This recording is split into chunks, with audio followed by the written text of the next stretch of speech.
সৈকতের কাছে যাব। সৈকত, এই জনরোষই তো বাধ্য করেছে থানা পর্যন্ত যেতে, ঠিক কি পরিস্থিতি তৈরি হয়েছে?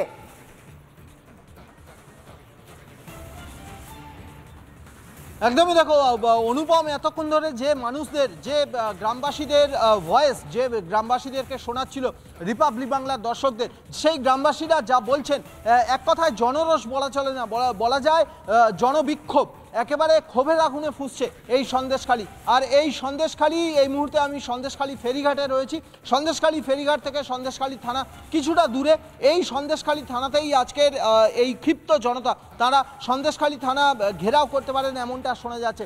এই মুহূর্তে আমি এই যে সন্দেশখালী ফেরিঘাট, এটি পশ্চিমবঙ্গ সরকারের পরিবহন দপ্তরের অধীন এই সন্দেশখালী ফেরিঘাট, এবং এর থেকে ঠিক ওইদিকে আমার ভিডিও জার্নালিস্ট পার্থসারথী দেখাচ্ছে, ঠিক ওইদিকে যে ফেরিঘাট, ওটা হলো ধামাখালী ফেরিঘাট। এই সন্দেশখালী এবং ধামাখালী ফেরিঘাট মাত্র 3 থেকে 4 মিনিট, বড়জোর 5 মিনিটের ব্যবধান।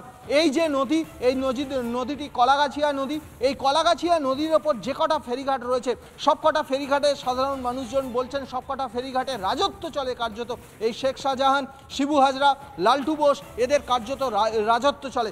রাজত্বটা কি লেভেলের আমি একবার দেখানোর চেষ্টা করব। আমার ভিডিও জার্নালিস্ট যদি এই দিকটা একটু আসে, এই সন্দেশখালী ফেরিঘাট লেখা রয়েছে পরিবহন দপ্তর পশ্চিমবঙ্গ সরকার, অর্থাৎ পশ্চিমবঙ্গ সরকারের এটি অধীন ফেরিঘাট।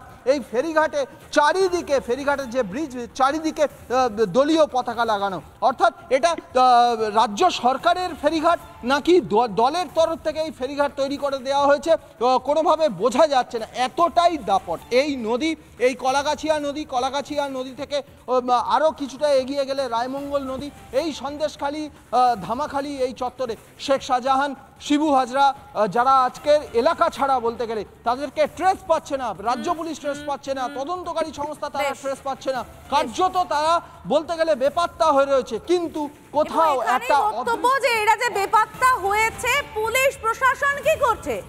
এরা কেউ অপরিচিত মুখ নয়, দুর্দণ্ড প্রতাপ ডাকসাইটে সন্ত্রাস করে এমন নেতা বলে অভিযুক্ত।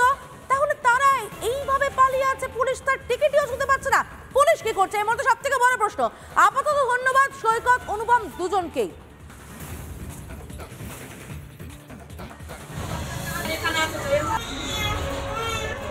উপস্বাস্থ্য কেন্দ্রের দেওয়ালের চাঙড় ভেঙে ভেঙে পড়ছে। প্রশাসন দেখে না, কিছু দেখে না। এই অবস্থায় চিকিৎসা করতে আসছে, লোকে ভয়ে ভয়ে চিকিৎসা করাচ্ছে। আমি তো সবাইকেই জানিয়েছি, কেউ কিছু করছে না। বর্ষার সময় জল পড়ে, কষ্ট হয়, কতদিন ছাতা নিয়ে কাজ করি।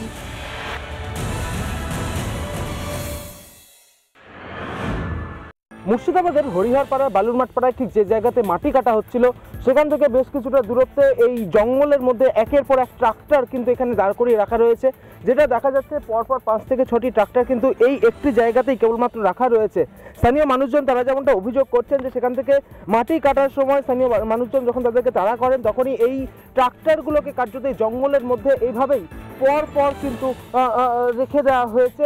শুধু এই একটি জায়গা নয়, একাধিক জায়গাতে কিন্তু এই ট্রাক্টরগুলিকে এইভাবে রাখা রয়েছে। বেশ কিছু দূরে একটি জায়গায় সেখানে একটি জেসিবিও রাখা রয়েছে। আমরা দেখতে পেয়েছি ট্রাক্টরগুলোতে করে কিন্তু মাটি লোড করে নিয়ে যাওয়া হচ্ছিল, এবং দিনের পর দিন কিন্তু এই কাজ চলতো বলে স্থানীয় মানুষজন তারা অভিযোগ করছেন যে ঘন জঙ্গল এবং তার মধ্যে এইভাবে সারিবদ্ধভাবে একের পর এক ট্রাক্টর রাখা রয়েছে।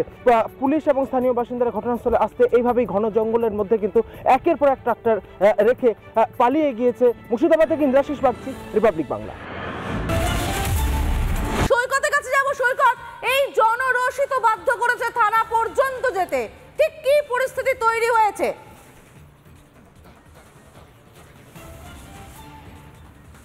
একদমই দেখো অনুপম, এতক্ষণ ধরে যে মানুষদের, যে গ্রামবাসীদের ভয়েস, যে গ্রামবাসীদেরকে শোনাচ্ছিল রিপাবলিক বাংলার দর্শকদের, সেই গ্রামবাসীরা যা বলছেন, এক কথায় জনরোষ বলা চলে না, বলা যায় জনবিক্ষোভ।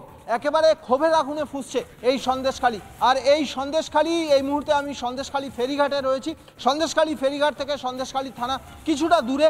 এই সন্দেশখালী থানাতেই আজকের এই ক্ষিপ্ত জনতা তারা সন্দেশখালী থানা ঘেরাও করতে পারেন এমনটা শোনা যাচ্ছে।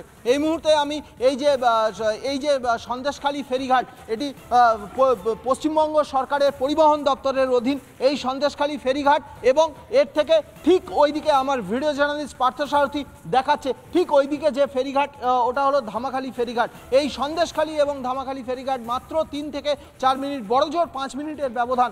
এই যে নদী, এই নদীটি কলাগাছিয়া নদী। এই কলাগাছিয়া নদীর ওপর যে কটা ফেরিঘাট রয়েছে সব কটা ফেরিঘাটে সাধারণ মানুষজন বলছেন সব কটা ফেরিঘাটে রাজত্ব চলে কার্যত। এই শেখ শাহজাহান, শিবু হাজরা, লালটু বোস, এদের কার্যত রাজত্ব চলে।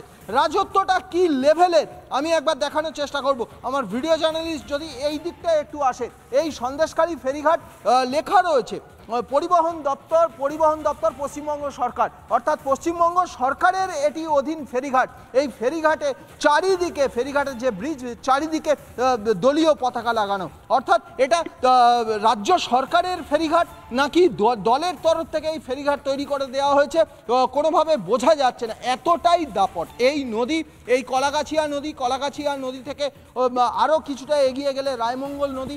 এই সন্দেশখালী ধামাখালী এই চত্বরে শেখ শাহজাহান, শিবু হাজরা যারা আজকের এলাকা ছাড়া বলতে গেলে, তাদেরকে ট্রেস পাচ্ছে না, রাজ্য পুলিশ ট্রেস পাচ্ছে না, তদন্তকারী সংস্থা তারা ট্রেস পাচ্ছে না, কার্যত তারা বলতে গেলে বেপাত্তা হয়ে রয়েছে। কিন্তু কোথাও একটা বক্তব্য যে এরা যে বেপাত্তা হয়েছে, পুলিশ প্রশাসন কি করছে? এরা কেউ অপরিচিত মুখ নয়, দোর্দণ্ড প্রতাপ ডাকসাইটে সন্ত্রাস করে এমন নেতা বলে অভিযুক্ত। তাহলে তারা এইভাবে পালিয়ে আছে, পুলিশ তার টিকিটও শুনতে পাচ্ছে না। পুলিশ কি করছে? এর মধ্যে সব থেকে বড় প্রশ্ন। আপাতত ধন্যবাদ সৈকত, অনুপম দুজনকেই।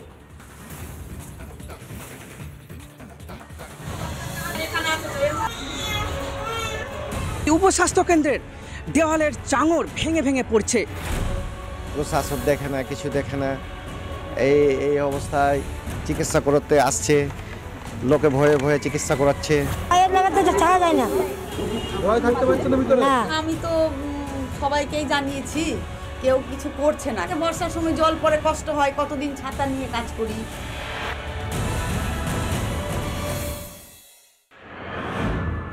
মুর্শিদাবাদের হরিহরপাড়ার বালুরমাটপাড়ায় ঠিক যে জায়গাতে মাটি কাটা হচ্ছিল সেখান থেকে বেশ কিছুটা দূরত্বে এই জঙ্গলের মধ্যে একের পর এক ট্রাক্টর কিন্তু এখানে দাঁড় করিয়ে রাখা রয়েছে।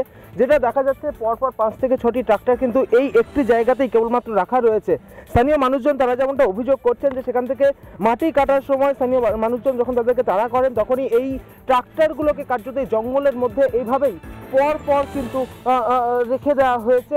শুধু এই একটি জায়গা নয়, একাধিক জায়গাতে কিন্তু এই ট্রাক্টরগুলিকে এইভাবে রাখা রয়েছে। বেশ কিছু দূরে একটি জায়গায় সেখানে একটি জেসিবিও রাখা রয়েছে। আমরা দেখতে পেয়েছি ট্রাক্টরগুলোতে করে কিন্তু মাটি লোড করে নিয়ে যাওয়া হচ্ছিল এবং দিনের পর দিন কিন্তু এই কাজ চলতো বলে স্থানীয় মানুষজন তারা অভিযোগ করছেন যে ঘন জঙ্গল এবং তার মধ্যে এইভাবে সারিবদ্ধভাবে একের পর এক ট্রাক্টর রাখা রয়েছে।